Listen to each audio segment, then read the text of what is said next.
Hello बच्चों, चलिए प्रश्न को देखते हैं। प्रश्न है दो धनात्मक पूर्णांकों का महत्तम समापवर्तक अर्थात HCF की व्याख्या कीजिए तथा संख्याओं के युग्मों का महत्तम समापवर्तक ज्ञात कीजिए। संख्याएं हैं 70 और 30। तो इन प्रश्न को हल करें उससे पहले जो प्रश्न की मुख्य अवधारणा है उस पर विचार करते हैं। तो इस प्रश्न के लिए जो मुख्य अवधारणा है वह हो जाएगी महत्तम समापवर्तक, जिसे हम मैसेपे द्वारा भी लिख सकते हैं।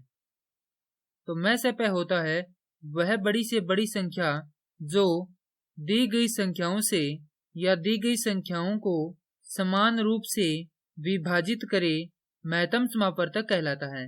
अब हमें जो संख्याएं दी गई है उन्हें हम यूक्लिड विभाजन द्वारा हल करेंगे, अर्थात यूक्लिड विभाजन द्वारा इनका क्या निकालेंगे, महत्तम समापवर्तक निकालेंगे। तो यूक्लिड विभाजन के अनुसार हमारे पास a व b दो कोई धनात्मक पूर्णांक दिए गए हैं, तो उनके लिए q व r ऐसे दो धनात्मक पूर्णांक विद्यमान रहेंगे, जहां a बराबर क्या होता है, भाज्य होता है, b बराबर भाजक होता है, q बराबर भागफल होता है और r बराबर क्या होता है, शेषफल होता है। हमें संख्याएं दी गई है 70 और 30 और हम जानते हैं कि 70 व 30 में क्या है, 70 बड़ा है। तो चरण एक में हम क्या करेंगे, 70 को क्या लेंगे, भाज्य के रूप में लेंगे और 30 को भाजक के रूप में लेंगे। जब हम 30 का 70 में भाग लगाते हैं तो हमारे पास भागफल आता है 2 और शेषफल आता है 10।